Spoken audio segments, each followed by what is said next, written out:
പുട്ട്. മലയാളികളുടെ പ്രിയപ്പെട്ട പുട്ടിന്റെ ഉത്ഭവം കേരളത്തിലല്ലെന്ന് പറഞ്ഞാൽ നിങ്ങൾ വിശ്വസിക്കുമോ?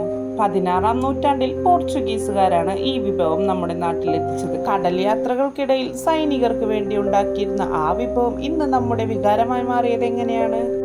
Hey hello, welcome to day 23 of 50 Days 50 Stories. തമിഴിലും മലയാളത്തിലും പുട്ടെന്നാൽ അടക്കി വെച്ചത് എന്നാണ് അർത്ഥം. പോർച്ചുഗീസ് നാവികർ കപ്പലിലെ പരിമിതമായ സാഹചര്യത്തിൽ ആവിയിൽ വേവിച്ചെടുക്കാൻ തുടങ്ങിയ വിഭവമാണിതെന്ന് പറയപ്പെടുന്നു. പിന്നീട് അവർ ശ്രീലങ്കയിലേക്കും ദക്ഷിണേന്ത്യയിലേക്കും ഈ വിഭവം എത്തിച്ചു. ശ്രീലങ്കൻ തമിഴർ വഴിയാണ് പിന്നീട് ഇത് കേരളത്തിൽ സ്വന്തം വിഭവമായി മാറിയത്.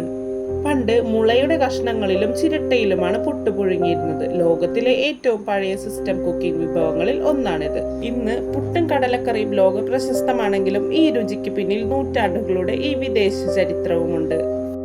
പുട്ടിന്റെ ഈ ചരിത്രം നിങ്ങൾക്കറിയാമായിരുന്നോ? കമന്റ് ചെയ്യൂ. അടുത്ത സ്റ്റോറിക്കായി ഇപ്പോൾ തന്നെ സബ്സ്ക്രൈബ് ചെയ്യൂ.